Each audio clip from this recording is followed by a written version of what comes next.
Our speaker for today is Austin Githens. Dr. Githens is completing his Health System Pharmacy Administration and Leadership residency also in June at UChicago Medicine. Prior to this, he received his BS in biochemistry from Arizona State University and his Doctor of Pharmacy from Midwestern University College of Pharmacy, but on the Glendale campus in Arizona. Dr. Githens is also completing a Master of Business Administration in Healthcare Management from New England College. Dr. Githens? Like Trish said, my presentation today, A Worthwhile Workforce, is talking about how we justify full-time equivalent expansion for inpatient pharmacies. And then just to also shout out, I wanted to say thanks to Jack, my preceptor and my RPD for my program, for helping me precept this presentation. And then starting off with a conflict of interest disclosure, neither Jack nor myself have any actual or potential conflicts of interest in relation to this activity to disclose. So our learning objectives for today. So first, we're going to talk about recognizing the benefits and drawbacks of using data and metrics when proposing these FTE proposals. So really talking about what the importance of data and metrics is in these proposals. And then our second objective is going to be identifying the techniques and concepts that really help us highlight the value of pharmacy services when making these proposals. So starting with the first one, we're going to start by talking about what an overview of the inpatient pharmacy looks like. So inpatient pharmacies are going to be complicated systems which are necessary to deliver medications to patients admitted to the hospital. One of the problems here is that inpatient pharmacy is kind of a blanket term, and it's used to describe the entire department, which in reality is made up of these really different and distinct teams. So when I say inpatient pharmacy, I'm talking about the staff in the central pharmacy, my technicians and my pharmacists there, but I'm also talking about things like our clinical pharmacists up on the floors and decentralized who are attending rounds for things like critical care teams. And those are pretty distinct and disparate pieces that we all kind of lump together. So that's important to consider when we're talking about the term inpatient pharmacy. And then also important about inpatient pharmacy is, unlike most other departments, the costs associated with these pharmacies really aren't driven by labor, but instead by drug costs most of the time, which is pretty distinct from the other departments within the hospital.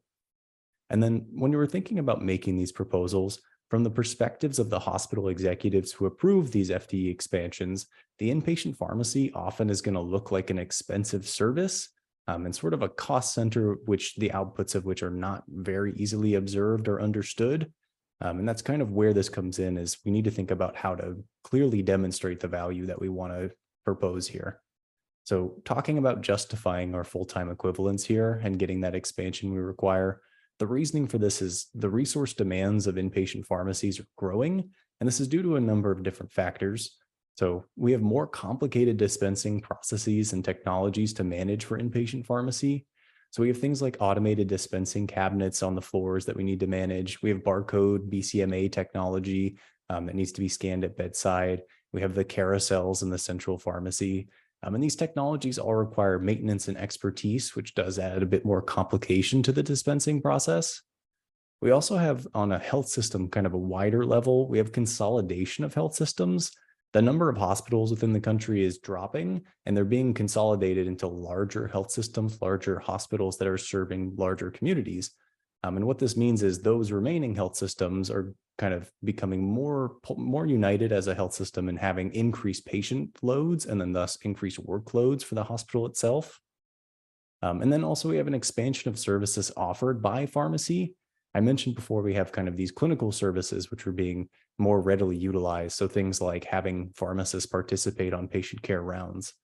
And all of these things are contributing to creating this growing demand that inpatient pharmacies are going to need. And they need to fill them with more full-time equivalent positions.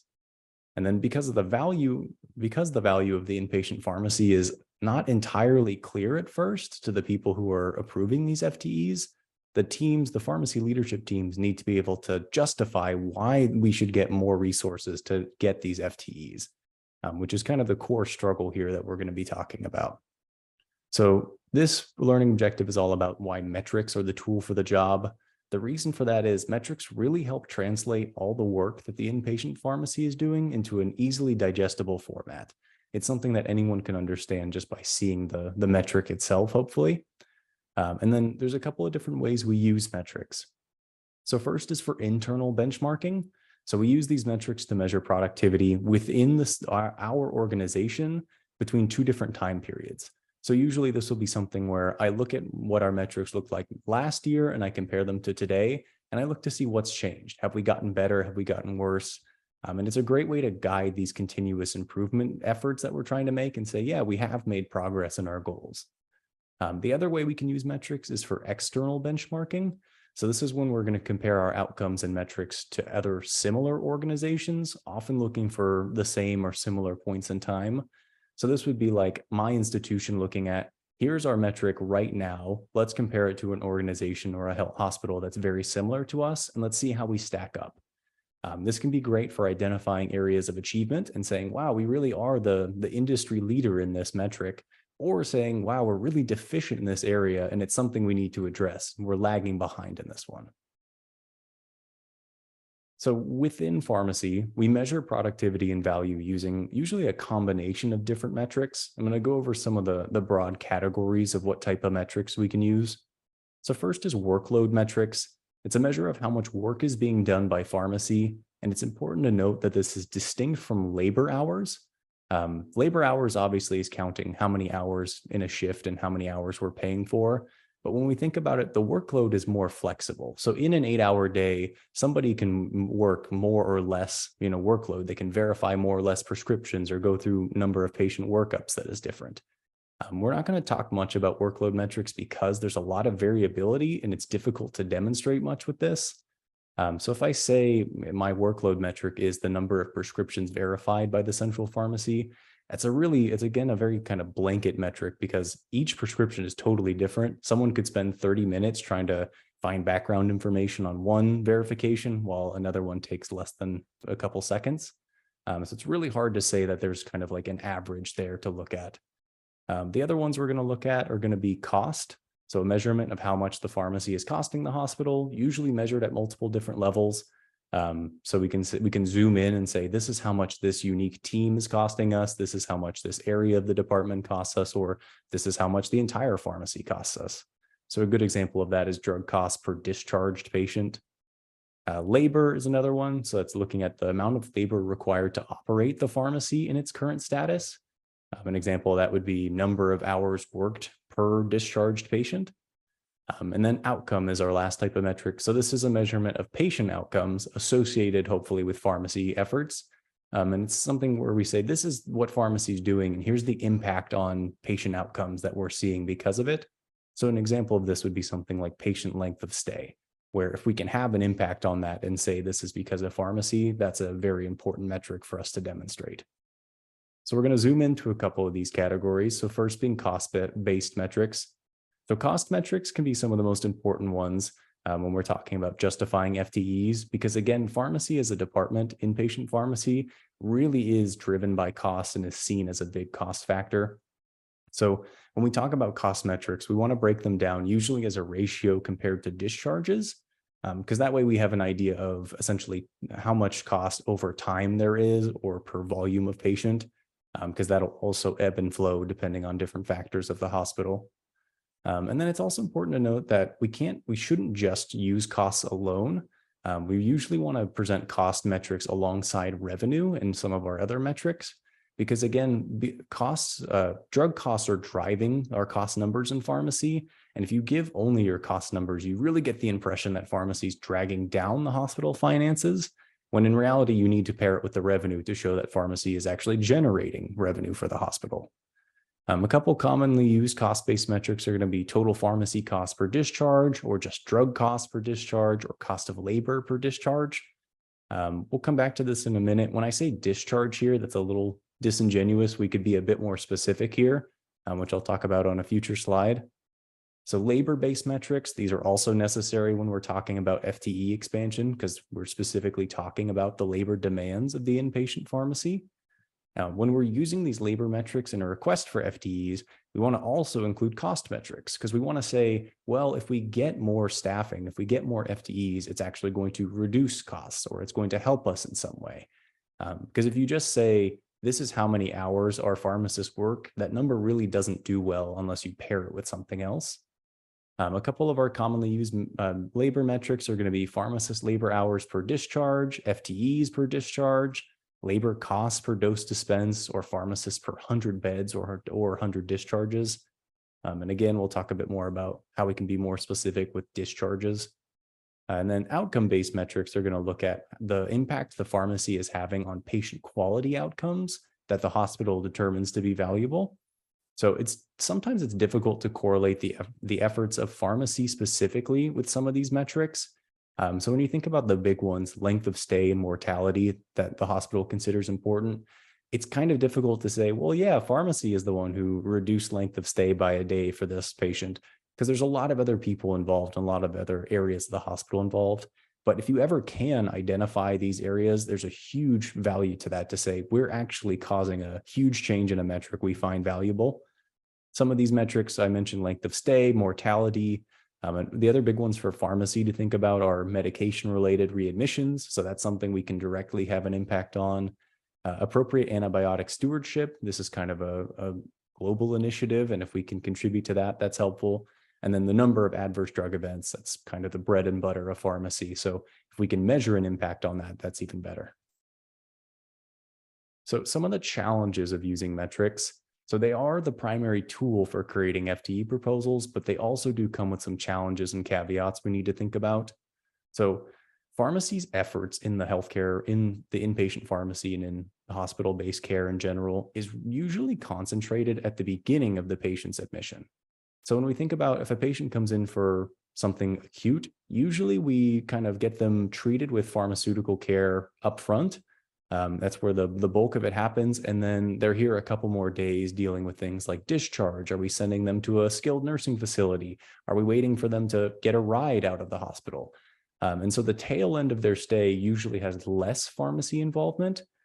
And when we think about what that means, if a patient has a length of stay that decreases through either pharmacy's efforts or somebody else's, then the cost per patient day is going to look worse for pharmacy, because we're spending most of that money up front, and by shortening the number of days total, our costs are going to be more concentrated. So just something to consider. We really don't want to look at things on a scale of number of patient days, because it actually can make us look worse and it's not reflective of the true value. Not all discharges are going to be equal as well. So what I was talking about earlier, where I just had discharges on the slide, what we want to have instead is discharges that are adjusted for intensity. So using something like a case mix index or pharmacy intensity scores. So these are tools that help us say that not all discharges are equal, but here's the score we're giving this one. We expect there to be, this discharge required more pharmacy involvement. So here's the extra work that went into it. And then not all areas of pharmacy are equal either. So workload metrics can really misrepresent some of these teams. So if you group clinical pharmacy and pharmacy operations into the inpatient pharmacy basket, and you say, well, pharmacy is only verifying this many prescriptions, it's really not going to represent both of those teams equally. Another consideration is the number of orders or dispenses is kind of something that you want to avoid measuring, because it's not reflective of pharmacy's efforts. The number of orders or dispenses is usually reflected on how many are being ordered by physicians and care teams. And it doesn't really mean that pharmacy is working particularly hard or not. And then again, the high costs of drugs are really driving up costs, and they can kind of misrepresent the value of the department if we don't make sure to include revenue in there as well. So some tips for effectively utilizing metrics. So you want to individualize your metrics for different teams and areas. So really zoom in as appropriately as you can to say, this is for our clinical pharmacists, and this is for our inpatient pharmacy or operational pharmacy. And kind of try to avoid these universal metrics that cover these kind of blanket terms like inpatient pharmacy. You want to use these intensity adjustment tools when you can. That'll help you kind of measure things by discharge, but in a way that's fair to the different types of discharges that we're seeing.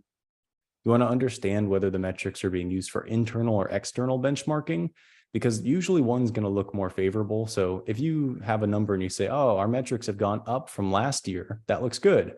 But that same number could be worse than the industry standard when doing external benchmarking, and say, oh, we're actually way behind. So you want to choose carefully which one you're comparing to. And then you really want to build a portfolio of different metrics to create these proposals, because you really can't represent a single metric and say, this is pharmacy at a glance. You need to kind of build it and have them complement each other. These are just a couple broad examples of metrics. So some good ones that would be recommended are total pharmacy cost per intensity adjusted discharge, drug cost per intensity adjusted discharge, the hours worked per intensity adjusted discharge or per 100 doses, and then the numbers of adverse drug events reported. And what you would want to avoid are things like cost or revenue alone. You want to pair things up like that. You don't want to do hours worked because, again, you can't have a single number without having some sort of story behind it. You don't want to have anything measured in relation to patient days because, again, everything's concentrated in those first couple days, and that might be misrepresentative. And then again, orders verified is probably not recommended because it's not reflective of pharmacy's efforts. So we're going to go ahead and jump into the first learning assessment. This is a quick case study. So we have the inpatient pharmacy department of ICHP Health, which is a large multi-specialty medical center. They want to request additional full-time equivalents in order to keep up with the demands of the hospital. So the proposal would be focused on additional pharmacists and technicians in the central pharmacy to help increase dispensing needs. So which metric do you think would be the best to include in ICHP Health's proposal? So A, the number of clinical interventions made, B, the total pharmacy costs per admission, B, the total drug costs per 100 patient days, or D, pharmacist labor hours per intensity adjusted discharge. And then that should have popped up on everyone's screen. I'll give just a minute for everyone to submit an answer.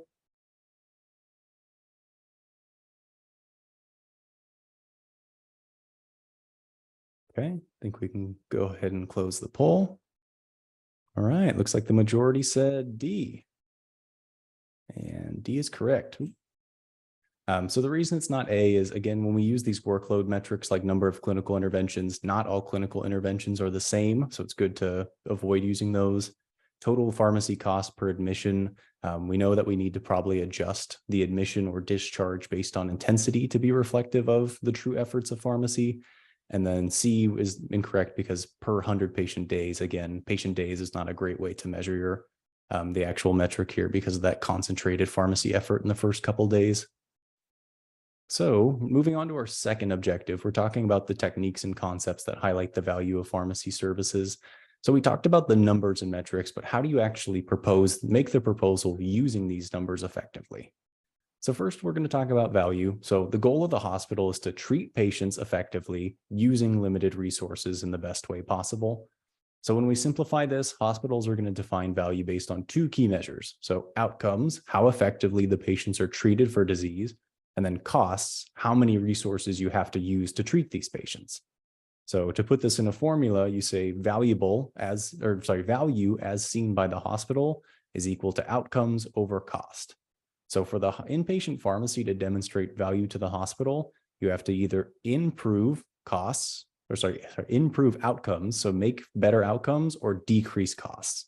So those are the two ways you can create value for the hospital. And you should frame your proposals with this in mind. Another thing to consider here is, direct versus indirect savings. So when we're proposing FTEs, we're usually talking about costs. That's a huge driver, but we got to be careful about what type of costs we're thinking of. So when we talk about direct savings, these are sometimes called hard dollars. This is when you have something that is quantifiable and actually measurable and almost guaranteed in a sense. So if I'm proposing something for direct savings, I'm going to say a new pharmacist position could save $200,000 a year by switching this one high-cost medication to a low-cost alternative this many times. So we know the difference in cost and we know the savings that would create. They just have to make this switch X number of times. And if they make that switch X number of times, we save $200,000. So that's direct, that's quantifiable, and it's very measurable. Whereas indirect savings, if I make a proposal, these are your soft dollars. These are things where you have to make some assumptions and leaps of logic, and it's not really guaranteed. So the example would be, I have a new pharmacist position. They're going to prevent X number of adverse drug events. And we know the average adverse drug event costs us so much per event. So we're going to estimate that this number of events is going to save us $200,000 a year. And we're making a lot of assumptions here because we have maybe an average number that we think adverse drug events cost us, but that's totally variable. There are some that don't cost you at all and never actually show up. No one notices them. And then there are some that could be fatal to the patient and can be very expensive. So because of that, as someone approving FTEs, I'm going to go with the direct savings every time because that actually seems guaranteed to me. Another thing to think about is how does the hospital define value? So we talked about the equation, but there are some FTE proposals that do bring value to the organization, but they're still not accepted because the organization wants to focus resources elsewhere. There's limited resources and they have to be a little stringent with them. And even though it might be approved one year, it might not another year. So how do you know when it's going to work out? So the first thing to think about is aligning with the goals of the organization. So these FTE proposals should be tied to things that you know are valuable to the health system right now. So these are things like the organization's mission and vision. Those are things that are always valuable because it's what drives the organization from a high level. You can think about relating it to things like community and the surrounding populations. So if you have community health initiatives you're trying to reach, like you want your patient population's A1C to drop, you can try to target things like that. And then also thinking about if your organization has yearly goals or an annual operating plan. So that is a way of the organization saying, these are the things that are valuable to us right now, and this is what we want to focus on. So if you can align with that, you're more likely to get an FTE approved. And then again, relating back to these metrics that are always important to the hospital. So length of stay, readmission rate, if you can show impact there, you have a much better chance of being approved. Quality and safety is another thing to consider here. So FTE proposals should really think about this if they can relate their proposal to quality and safety. So pharmacy staff in general can really play a pretty good role in things like value-based metrics. When you think about A1C levels and blood pressure goals, these can be requirements of certain reimbursement plans like Medicare Advantage plans. So if you can say, hey, we're increasing quality and quality directly drives how much we're earning, that's very important and can help you get these approvals. And then also just saying that this FTE can have an impact on safety and quality, both of which increase efficiency, which helps cost. So those are things that you can always try, or you always should try to relate back to because it always provides value in some sense. Another thing to think about is where you need to address your deficiencies. So we talked about metrics being used for external benchmarking and how that can really highlight areas of deficiency. So when you compare your metrics to an outside organization, you can see, oh, we are actually lacking here.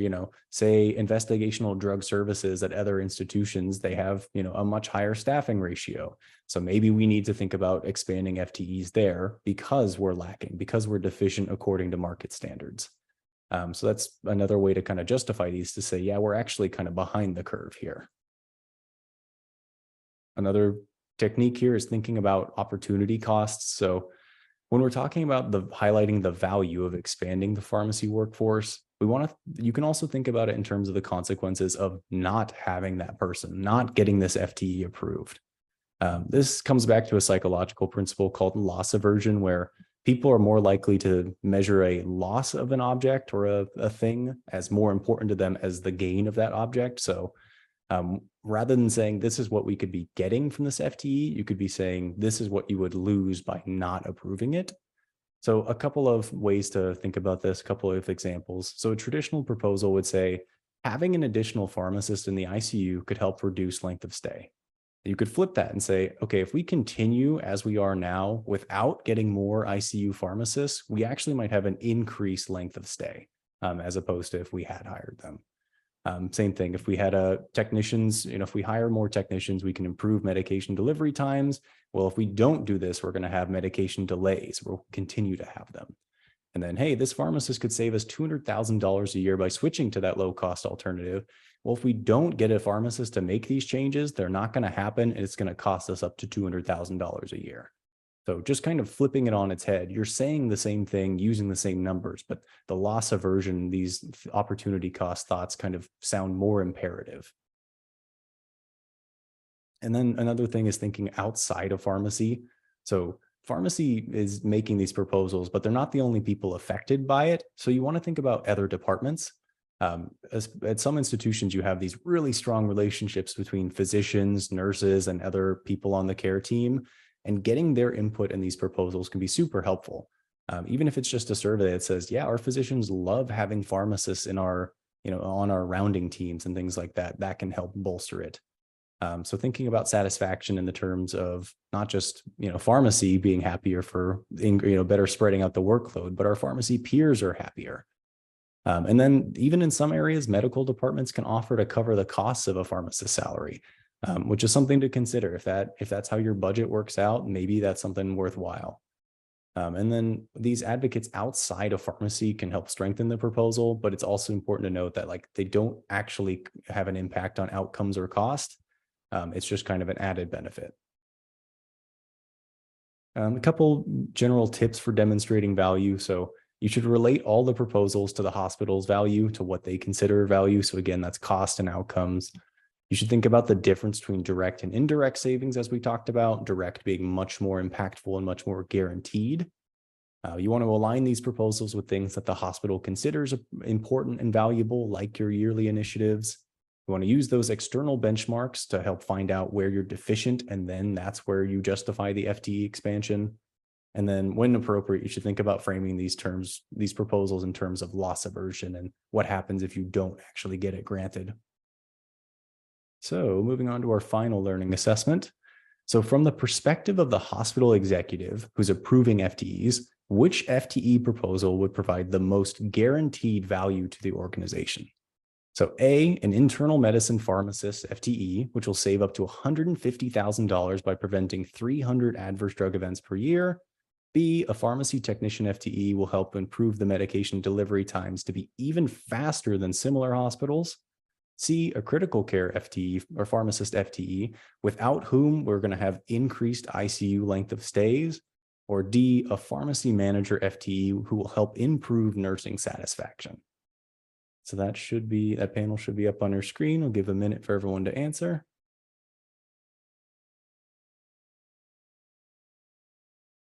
Okay, we can go ahead and close that. Okay, it looks like the majority said C, which is correct. So the reason we don't want to say A is, again, that $150,000, that's indirect savings if we're basing it off of adverse drug events. We don't know that each adverse drug event's actually going to add up to this, and we don't know that they're going to accomplish this number. The pharmacy technician who improves medication delivery times to be faster than similar hospitals, faster delivery doesn't necessarily mean cost savings or better outcomes. And if we want to be on par with other hospitals, there's no real benefit in being faster than them. And then D, a pharmacy manager who improves nursing satisfaction. That is, again, beneficial, but it doesn't actually have an impact on outcomes or costs. And with that, I can go ahead and take any questions that anyone has. Okay, thank you so much, Austin. We've got... Yeah, it looks like Jason in the chat has a question. Yep. If you had a crystal ball to predict the future, would you suggest that the typical inpatient staffing paradigm in most hospitals needs to change in the future to be a hybrid where the inpatient pharmacist is no longer inpatient-centric, but instead the future inpatient pharmacist shares outpatient duties? Yeah, I think that's actually hopefully what we're going to start seeing more of in the future is these hybrid staffing models. We see that at our institution at University of Chicago with some of our oncology pharmacists, where they will spend time on the inpatient side, but also cross over to outpatient. I think the benefit of this is not only cross-training and getting to see patients a little bit better with transitions of care, but I think it's also good because that usually outpatient is generating the revenue. So you can actually kind of justify that FTE by saying, hey, they're generating more value on the outpatient time, but we need them for their outcomes that they have on the inpatient side. So that would be where I'd like to kind of see more models move, as a hybrid model. And let's see, next question. How or where would I go to find the external benchmarking data? It's also a great question. Access to data is a huge problem for most organizations. I would think about if your organization utilizes a GPO, if you have something like Vizient or another group purchasing organization, they can usually be pretty helpful for providing this data. And then also just using resources, the people that or if you have a friend of a friend that can kind of talk to you about this stuff at that organization, that can be pretty helpful.